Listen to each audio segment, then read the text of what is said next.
Transgender కి ఒక చెడ్డ పేరు ఉందండి. ఎట్లా అంటే సెక్స్ వర్క్ చేస్తారు, అది ఇది రోడ్ల పైన తిరుగుతారు, అది కానీ. అంటే మీ దగ్గరికి ఎవరన్నా వచ్చినప్పుడు వాళ్ళకి ఏమైనా సజెషన్లు ఇస్తారా మీరు? అంటే ఆ వర్క్ వద్దు మనకి, ఇట్లా ఉండండి మీరు. ఒకవేళ ఎవరన్నా అబ్బాయిలు మీ దగ్గరకు వచ్చి మేము చేంజ్ అవ్వాలనుకుంటున్నాం అన్నప్పుడు మీరు ఏం సజెషన్లు ఇస్తారు వాళ్ళకి? సెక్స్ వర్క్ అనేది నాకు తెలిసినంత వరకు, ఇప్పుడు నన్ను వదిలేయండి, ఇప్పుడు నాకు పెళ్ళయింది కాబట్టి అది వేరు. సెక్స్ వర్క్ చేయడం అనేది ఆపేయాలనుకున్నప్పుడు మాకు ఫస్ట్ ఒక ఉపాధి అనేది ఇవ్వాలి. ఇప్పుడు చూస్తూ చూస్తూ ఒక మనిషి ఆకలి చచ్చిపోతుంటే ఎవరు ఊరుకుంటారు? ఊరుకోరు కదా. ఒక రకంగా సెక్స్ వర్క్ మా కమ్యూనిటీలో కొంతమంది చేయడం బట్టే కొన్ని మానభంగాలు అలాంటివి అనేవి తగ్గినాయి. ఇప్పుడు కావాలని ఎవ్వరు వాళ్ళ ఒళ్ళు తీసి వేరే వాళ్ళకి అర్పించాలని ఎవ్వరు అనుకోరు.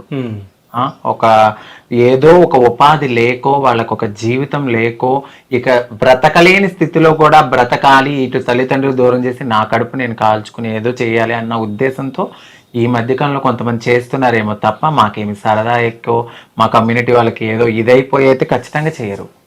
ఒక మంచి ఉపాధి ఇవ్వండి, ఎందుకు చేసుకుంటారు? చేసుకోరు. ఇలా సెక్స్ వర్క్ చేసి ఒక అపోహతో ఇలా చూసే బదులు వాళ్ళకు ఒక జీవనాధ వృత్తి చూపియండి. గిన్నెలు కడుగుతాకెళ్తే మీరు అసలు హోటల్స్ పెట్టారు కొంతమంది ట్రాన్స్జెండర్స్, మీ దగ్గర తినమని వెళ్ళిపోయారు. దానికి పనికిరం మేము. మాకు మేము సొంతగా వృత్తి చేసి కూరగాయలు అమ్ముకుంటే దీని దగ్గర కొనకూడదని చెప్పి పక్కన కొన్న వాళ్ళు ఎంతో మంది బాధపడిన ట్రాన్స్జెండర్స్ ఉన్నారు.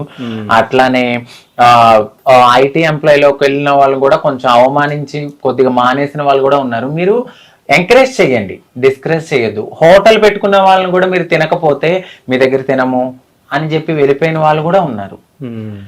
అలాగే నైట్ పూట నుంచుంటే మాత్రం వస్తారు. అంటే మీరే కదా మమ్మల్ని అలా ప్రోత్సహిస్తున్నారు. అదే మీరు నార్మల్ గా వీళ్ళు ఏదో వృత్తి చేసుకుంటున్నారు, కడుపు నిండా అన్నం పెడుతున్నారని అలాంటివి కూడా ఎంకరేజ్ చేస్తుంటే అవి రావేమో. అయితే ఇంకోటి నేను ఒకటి చెప్తాను, ఒకవేళ మా వాళ్ళు ఆ వృత్తి చేసినా మాకన్నా ముందు నోరు తెరిస్తే పలానా అబ్బాయి బయటకు వచ్చారు అనుకుంటే ఎన్ని కాపురాలు కూలిపోతాయి. అవి కూడా కడుపులో పెట్టుకుని వచ్చిన వాళ్ళకు ఏదైతే వచ్చారో ఆ పని చూసుకుని వదిలేస్తారు అంతే తప్ప వాళ్ళ జోలికి వెళ్ళరు, ఏమీ చెయ్యరు. కానీ ఇది ఒకటి అడగాలి, నేను ఇట్లాగే విన్నా న్యూస్ లో. అంటే మీరు ఒకవేళ నిల్చున్నప్పుడు అంటే ట్రాన్స్జెండర్స్ నిజంగా లాయర్స్, డాక్టర్స్, పెద్ద పెద్ద వాళ్ళు వస్తారంట, అంటే పొలిటికల్ లీడర్స్ అట్లా, నిజమేనా అదంతా? అవును, వస్తారండి. ఓకే. ఎందుకంటే నేను ఈ కమ్యూనిటీలో ఉన్నాను కాబట్టి నేను మాట్లాడుతున్నాను. ఇప్పుడు చెప్పినంత మాత్రాన నేను నెగిటివిటీ స్ప్రెడ్ అవుతుందని నేను అస్సలు అనుకోను. ఎందుకంటే నాకు తెలుసు కాబట్టి. ఇప్పుడు నేను పెళ్లి చేసుకున్నాను, ఒక పద్ధతిగా ఇక్కడ కూర్చున్నాను అయి ఉండొచ్చు, కానీ నేను నా కమ్యూనిటీ అనేసరికి నేను ముందుకు వెళ్తాను, మాట్లాడతా వాళ్ళ కోసం. అది మా ఆయనకి కూడా తెలుసు. సో నేను మాట్లాడతాను వాళ్ళ కోసం, ఖచ్చితంగా నేను పోరాడతాను. ఎందుకు రారు? ఎంతో మంది యాక్టర్స్ వాళ్ళకి ఏది నచ్చొచ్చారు, వాళ్ళకి ఏదో నచ్చొచ్చారు, కానీ వాళ్ళ గురించి మేము బయట చెప్తే ఎన్ని కాపురాలు కూరిపోతాయి. ఎంతసేపు వీళ్ళే చేశారు మీరు ఎందుకు వెళ్తున్నారయ్యా? వెళ్ళకండి. మీరు ఎందుకు వెళ్తున్నారు? వెళ్ళొద్దు. నుంచిన వాళ్ళే వెళ్ళిపోతారు. మీరు వెళ్తున్నారంటే మీరు అప్పుడు మరి అలాంటప్పుడు వాళ్ళు ఎందుకు వెళ్తున్నారు? నుంచున్నారేమో అనుకుని వదిలేయచ్చుగా. దీంట్లో 2 రకాలు ఉన్నాయి. ఇప్పుడు నేను నార్మల్గా నడుచుకుంటూ 12ంటికి నేను నడుచుకుంటూ వచ్చినా నేను అదే అనుకుని అన్న కూడా ఆపిన వాళ్ళు ఉంటారు. అలా కాకుండా కడుపు కోతకి వెళ్ళి నుంచిన వాళ్ళు కూడా అలాగే అనుకుంటారు. మరి వచ్చి మీరు ఎలా వస్తున్నారు? పెళ్లిళ్ళు చేసుకుని మీరు హ్యాపీగా ఉండండి. వాళ్ళు ఎంతమంది ఆడపిల్లల జీవితంలో మరి మోసం చేస్తున్నారు? సెక్స్ వర్క్ మాత్రం మమ్మల్ని అలా చూస్తారు అంతే. అది కరెక్ట్ కాదు. మీరు ఎంకరేజ్ చేయకండి. ఫస్ట్ నుంచిన వాళ్ళే వెళ్ళిపోతారు. ఏం అవ్వట్లేదని వేరే ఆధారం చూసుకుంటారేమో. లాజిక్ గా ఆలోచిస్తే అది కరెక్టే కదా. సో అంటే మీ డ్రీమ్ ఏంది? మీరు ఏం చేయాలనుకుంటున్నారు? ఏమైనా ట్రస్ట్ గానీ ఏమైనా పెట్టాలని? ఫస్ట్ అయితే నేను, మా వారు, మా పిల్లలు, మా ఫ్యామిలీ మేము కొంచెం సెటిల్ అయ్యాక ఈ యూట్యూబ్ మీదనే నాకు ట్రస్ట్ పెట్టాలన్నంత లేదు, కానీ నాకు తోచిన దాంట్లో ఎవరో కొంతమందికి హెల్ప్ చేసుకుంటాను. సో అంటే నేను మీ దగ్గరికి వచ్చా, నేను 1 వీక్ బ్యాక్ నేను ఒకరిని ఫోటో తీయడం జరిగింది. సో మీ రాజుగారు సో మాదాపూర్లో ఒక పబ్బులో ఒక అమ్మాయితో నాకు కనిపించారు. సో ఆ ఫోటో మీకు చూపిస్తా. సో మీ రియాక్షన్ ఎట్లుంటుంది? ఏముంది, సరదాగా మా వారు అలాగే ఏముండదు. ఆయన పబ్బుకి ఏమి వెళ్ళరే నాకు చెప్పకుండా. ఓకే. రియాక్షన్ ఏమి ఉండదు అసలు. దాని ఫస్ట్ హ్యాపీయా మీకు? హ్యాపీ అని ఏమీ లేదు కానీ అస్సలు జరగదు. జరిగితే 100% బల్లగుద్ది చెప్తున్నాను, మా వారు నేను లేకుండా పబ్బుకి అంతే వెళ్ళడు. ఓకే. హోటల్ అసలు చూడను కూడా. అది ఏదో మీరు మాఫీ చేశారేమో అనుకుంటాను నేను. ఓహో, మేము మార్ఫింగ్ చేసి చూపిస్తామా? ఓకే. అంటే మీరు మీ పిచ్చి నమ్మకం అనుకుంటా ఐ థింక్. అది నాకు మా ఆయన మీద ఉన్న దృఢమైన నమ్మకం అని ఎందుకు అనుకోరు? ఓకే. సో చూపిస్తే చూపియండి. సరే మీ ఆయన్ని అడగండి ఒకసారి, వెళ్ళి రాలేదా? చూపించండి, చూస్తా. ఇంపాసిబుల్. ఆ రోజు మీరు నాకు దొరకలే ఫోటోకి, లేకుంటే ఆ రోజు ఫోటో తీస్తుండే. మా వారు పబ్బకి వెళ్ళిన మాట అయితే వాస్తవం, నాకు చెప్పే వెళ్ళారు. అది ఎప్పుడు అంటే నేను ఒక డ్రింక్ చేయాలన్నా అక్కడ పర్మిషన్ ఉండాలి.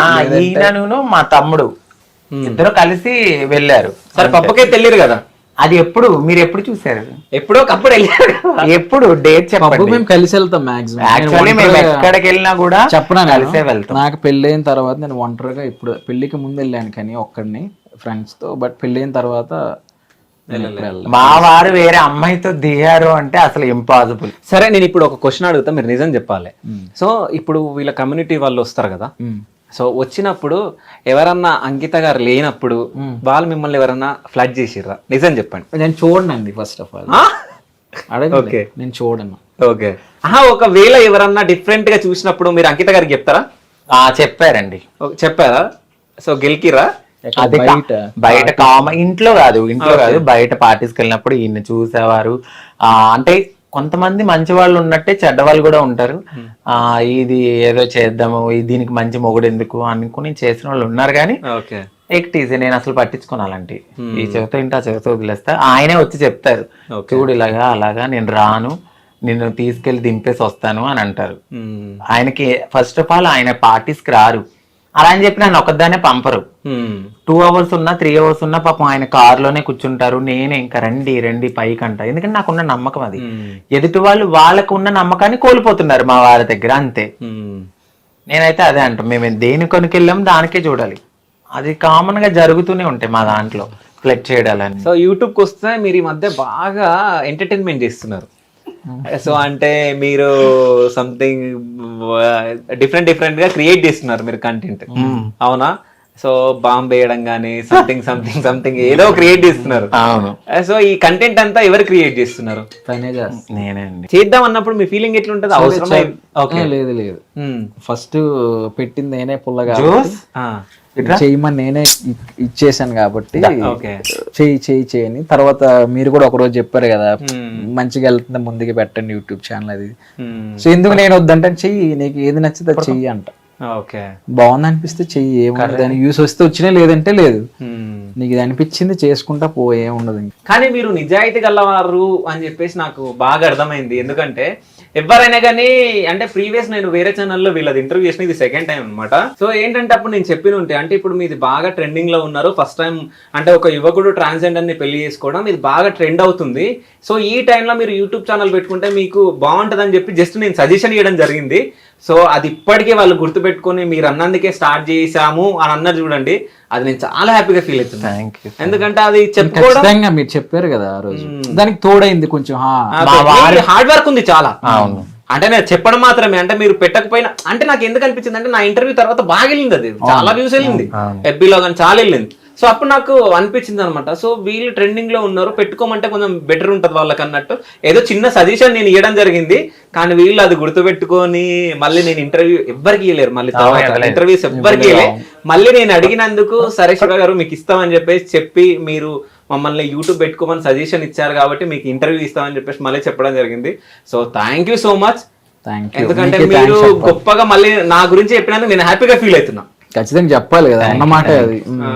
సో ఇట్లాగే మీరు అంచెలంచెలుగా ఇంకా ఎదగాలి, మీరు ఇంకా విల్లాస్ కట్టాలి అని చెప్పేసి, అంటే ఇప్పుడు మీ అమ్మగారి గురించి కడుతున్నారు విల్లా, దాని తర్వాత మళ్ళీ వారికి కూడా పైన మినీ బార్ ఏర్పాటు చేశాము. పైన ఏ పైన? మా ఇంటి పైన అక్కడ. ఓకే. 3rd floor లో మినీ బార్ కడుతున్నాము. ఫ్యామిలీ అంతా గ్యాదర్ అయ్యి సరదాగా ఉండడానికి. గెస్ట్ రూమ్స్ 2, కిందేమో మా అమ్మగారు, కింద రెంట్ కన్నట్టు. సో మీరు బెగ్గింగ్ వెళ్ళినప్పుడు ఎంత సంపాదిస్తుండే మీరు రోజుకి? అడుగుతున్నా చెప్పండి. అంటే చేసేదాన్ని హౌస్ ఓపెనింగ్స్ కి చెప్తాను చూడండి, మీరు అడిగారు కాబట్టి లాజిక్.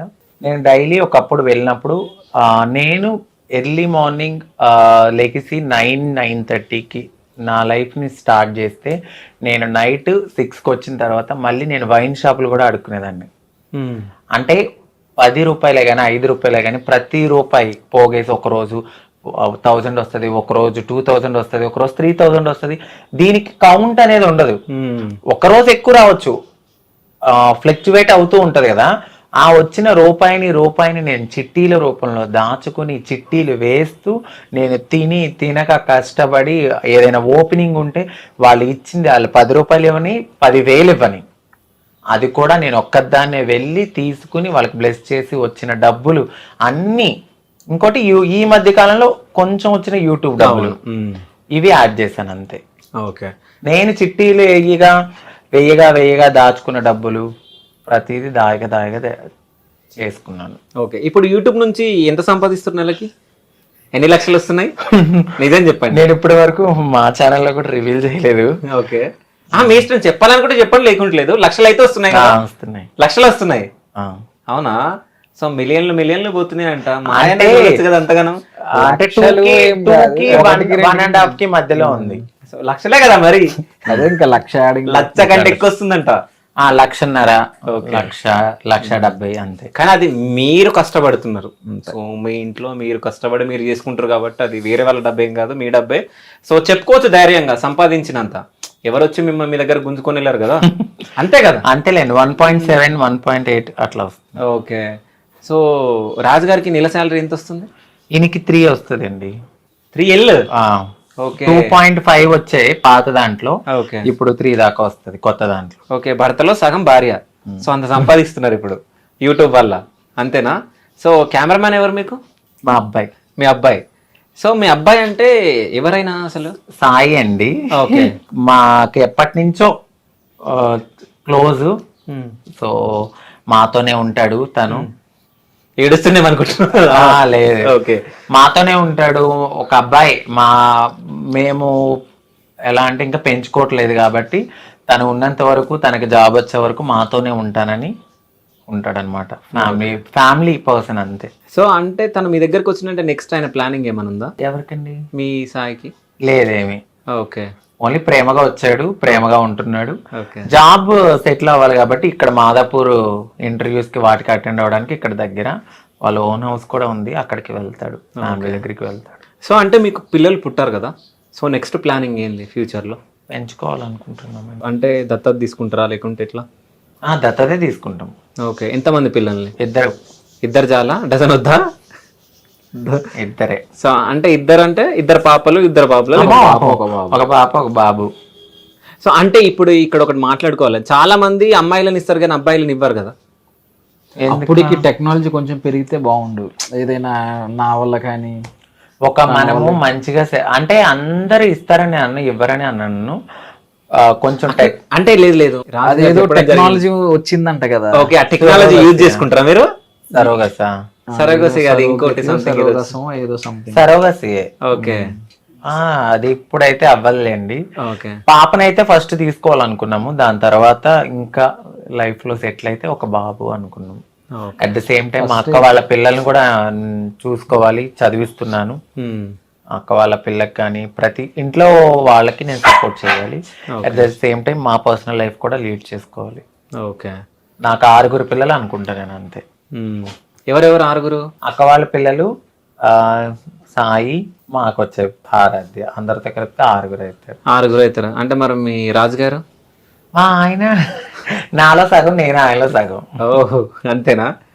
సో అంటే ఫ్యూచర్ లో పిల్లల్ని తీసుకొని పెంచుకుంటారు. పెంచుకున్న తర్వాత ఒకవేళ పెద్దగా అయిన తర్వాత మీరు మా పేరెంట్స్ కాదని చెప్పేసి వెళ్ళిపోయే ఛాన్స్ కూడా ఉంటది కదా. చాలా చూస్తున్నాం మనం టీవీలలో. అలా ఒక ట్రాన్స్ నేనే కాదు, నాకన్నా ముందు చాలా చాలా పెద్దవాళ్ళు కూడా పిల్లల్ని పెంచుకుని పెళ్లి చేసిన వాళ్ళు చాలా మంది ఉన్నారు. ఇప్పుడు మీడియాలో అందరూ క్లిక్ కారు, కొంతమంది క్లిక్ అవుతారు కదా. సో అలా చాలా మంది పెద్ద పెద్ద ట్రాన్స్ కమ్యూనిటీకి చెందిన వాళ్ళు పెళ్లి చేశారు కూడా పిల్లల్ని పెంచుకుని. వాళ్ళు వదలకుండా అలాగే ఎలా ఉన్నారు? ఒక అవగాహనతో ముందుకు వెళ్తున్నాం మేము. ఒక విత్తనాన్ని పెంచి పోషించి దాని కాయలు వచ్చే వరకు ఉన్న వాళ్ళు అల్లారు ముద్దుగా మేము చూసుకుంటాం ఖచ్చితంగా. మనం పెంచే వాతావరణం కూడా చాలా చాలా చాలా బాగా పెంచుతాం వాళ్ళని. సో డెఫినెట్లీ వాళ్ళు మమ్మల్ని వదిలి వెళ్ళరు. ఒక ట్రాన్స్ ఇది మా అమ్మ కాదు అని చెప్పిన వాళ్ళు ఎవరు బయటికి రాలేదు ఇప్పటి వరకు. నార్మల్ గా ఒక అమ్మ నాన్ని పెంచి పెద్ద చేసి వదిలేసి ఓల్డేజ్ హోమ్స్ ఉన్నాయి, కానీ ఒక ట్రాన్స్జెండర్ కు ఓల్డేజ్ హోమ్ ఎక్కడుంది? మాకు మేమే స్ట్రాంగ్ అంతే. ఒకవేళ అలా వదిలి వెళ్ళినా కూడా వాళ్ళు ఎక్కడున్నా బాగుండాలని మనస్ఫూర్తి కోరుకునే తల్లి మనసు మాది కూడా.